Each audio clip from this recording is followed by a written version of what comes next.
Good afternoon, it's Susie here. I just wanted to have a little chat about the levels of consciousness. Now, I've mentioned them a couple of times, I know, in some of the chats and my videos, but the scale of consciousness is a level that has been created through kinesiology, through muscle testing in the body, to find out which emotions have the most electromagnetic energy power to them. It's electromagnetic energy that's given off by our heart and our brain, but the heart is thousands of times stronger than the brain. And it is what we create with. It's the energy of all matter, really. It's what the earth gives off as well.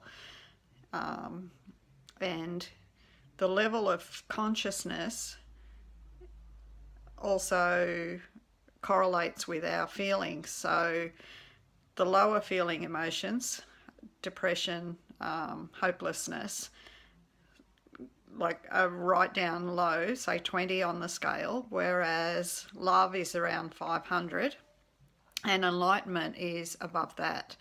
Now, I know several of the teachers talk about the levels of consciousness. Abraham Hicks does, and I first read about it in a book by David Hawkins called Power versus Force. And it was quite enlightening to me because when you can look at all the emotions and see their levels of consciousness, it allows you to see what is in the vicinity of where you're feeling. So the idea is not to look at it and say, oh God, I'm in hopelessness and there's just no hope. The whole idea is to look at it and say, oh wow, anger's just one step up the scale. And I really could get quite angry about that. Perhaps if I moved into anger, I could release some of the energy that's locked up in me and get it flowing again. So generally, the better you feel, the higher you are on the consciousness scale. I don't know what the consciousness scale actually related to, whether it was an energetic measurement or not. And I've just been looking through, excuse me, the book by David Hawkins, and it's not actually mentioned that I could see, but I would like to read you just one little paragraph where he speaks about this scale. So this chapter, this is the book, Power versus Force by David Hawkins. And it's chapter 4, Levels of Human Consciousness. So over the years of this study, millions of calibrations have defined a range of values accurately corresponding to well-recognized sets of attitudes and emotions, localized by specific attractor energy fields, much as electromagnetic fields gather ion filings.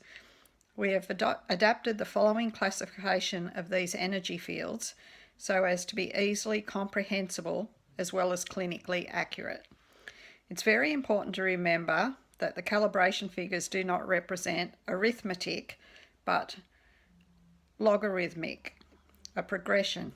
Thus, the level 300 is not twice the amplitude of 150. It is 10 to the power of 3 100ths. So 300 is 10 to the power of 300 is a lot more than 10 to the power of 150, because, you know, if you're familiar with square roots and cubes and all of that type of thing, you know that there's huge jumps in measurement with just a single numeric change. So an increase of even a few points represents a major advance in power. The rate of increase in power as we move up the scale is enormous. The ways the various levels of human consciousness express themselves are profound, far-reaching. Their effects are both gross and subtle. Even levels below 200 all levels below 200 are destructive of life in both the individual and society at large. All levels above 200 are constructive expressions of power. The decisive level of 200 is the fulcrum that divides the general areas between force and power.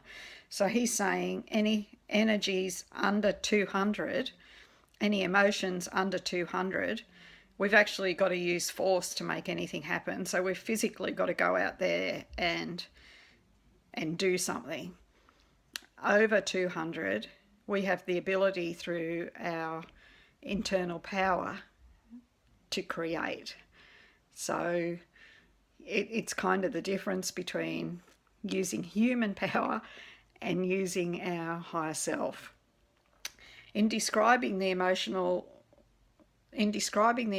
correlates of the energy fields of consciousness, keep in mind that they're rarely manifested as pure states in an individual. Levels of consciousness are always mixed. A person may operate on one level in a given area of life and on quite a different level in another area. An individual's overall level of consciousness is the sum total effect of all those various levels.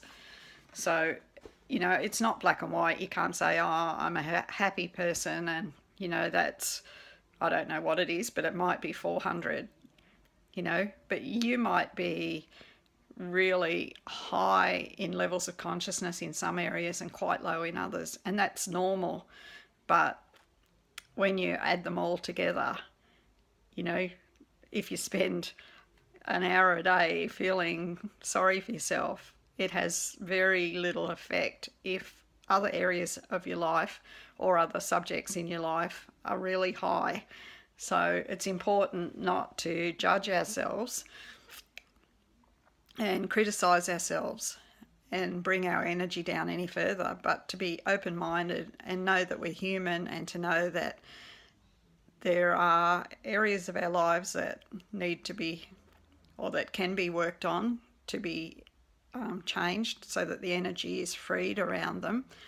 But it's also to give you the confidence to know that you are making a difference. Our energy is not just one energy. We're actually like a rainbow of energy, and we're pulling all these frequencies into earth and grounding them, and through being authentic and being real. And even if that is being really in a low place in some areas, then it's better to be real and authentic and to address them and change them, rather than to pretend that everything is perfect. So authenticity is the way to go. And I'm going to post as well underneath this video a picture of the scale. I've got a couple, some by David Hawkins and also by Esther Hicks from Abraham, which are very interesting to look at. And the whole idea is so that you can see them and work your way up the scale and do the work in the areas where you recognise that there is something needing to be done. So have fun and enjoy this and enjoy the charts. And yeah, if I can help in any way, please reach out. Love you all. Bye.